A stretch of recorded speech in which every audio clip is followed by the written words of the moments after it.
one of the principles that we try to apply as we engage with African militaries is it's insufficient for an African military to be technically or tactically competent. They have to have that. That's an essential ingredient, but it's not sufficient. In addition to being competent, they also have to really adopt military values. They have to truly believe in subordination of military forces to legitimate civilian control. They have to commit themselves to operating according to the rules of warfare and human rights. They have to see themselves not only as protectors of the nation, but protectors of the people. So we try to reinforce those values as we engage with African militaries. The results are mixed, but there are some very positive indicators. Here in Cameroon, you do have a military that very clearly subordinates itself to civilian control. America's strategic guidance also calls for aiding global access, the building of partnerships, humanitarian assistance when needed, and the prevention and response to mass atrocities. These are all very broad statements. How does Africa Command address these tasks? We see the military engagement in Africa as one more tool that a U.S. ambassador has. We engage at multiple levels with African military. So you saw me here today with the Minister of Defense, with the Chief of Defense, the service chiefs, senior commanders. That's important, and we have important discussions at those levels. I would argue what's more important are sergeants and lieutenants engaging at their levels. They have interaction with the future generations of leaders in African militaries.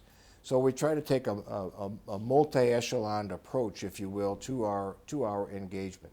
As we train African forces for deployment to a place like Somalia or many other places, and we do what we call in the U.S. military situational training exercises, a situation with a particular focus.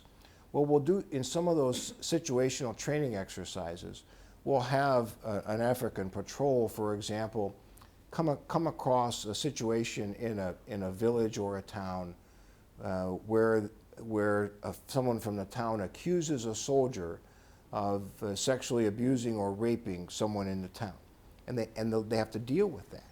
It's a real problem. Gender-based violence is a real problem, not just in Africa, but certainly in Africa.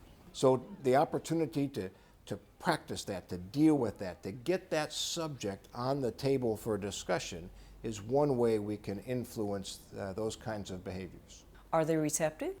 Yes. More so, what they're not receptive to, kind of the same things that America's soldiers are not receptive to. If you put me in an auditorium and some guy puts up a PowerPoint slide and says, today we're going to talk about gender-based violence, well, you're not going to be very effective. But when you integrate it in a realistic scenario that the soldiers can relate to, then it tends to be more effective. It's harder because you're talking, it's squad and platoon size engagement, so it takes a much longer time to do it, but I'm convinced it's more effective. Sir, you have on occasion pointed out that we as a nation don't give enough focus on intelligence gathering here in Africa. Is this still a concern? It remains very much a concern.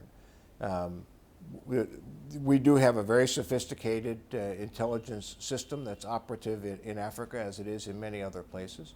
But given the size of the continent and the complexity and diversity of security challenges, we don't have all of the technical systems that I would like to have to collect intelligence. We're slowly trying to build improved human intelligence capabilities.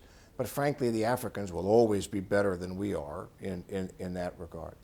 The real challenge for us is how do we combine our efforts? How do we bring the best of what the U.S. brings, which tends to be technological, with the very best that the Africans bring, which is human and cultural understanding and knowledge of the terrain and clan or tribal complexities. And then how do you bring that together in a way that is useful to an African commander or to an African decision maker so that they can make better decisions with regard to their plans and policies. Have they come forward with possible solutions? Sure. Again, mixed results. In some places, we have helped African countries form what we call an intelligence fusion center, where you bring together all the multiple organizations that deal in the intelligence business and have a place where that gets consolidated, a more free flow of information, so that a decision maker, a commander, is presented a more comprehensive analysis than whether just getting it exclusively from a military analyst or exclusively from a technical system. Sir, Africa is a continent where regions, tribes, and even religion have significant impact. How does AFRICOM engage on such broad cultural differences? Well, first is to recognize there is no one Africa.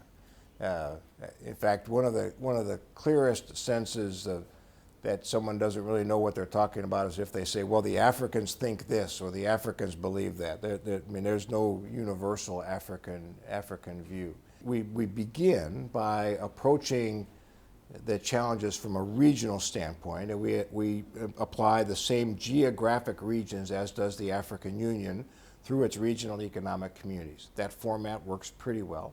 But even inside regions, there's significant differences between countries, their capabilities, their styles of government, and what have you. With a regional focus, then we also, in partnership with the ambassadors, develop individual country teams or country plans that focus on, what is the U.S. military component to what that ambassador is trying to achieve in that particular country.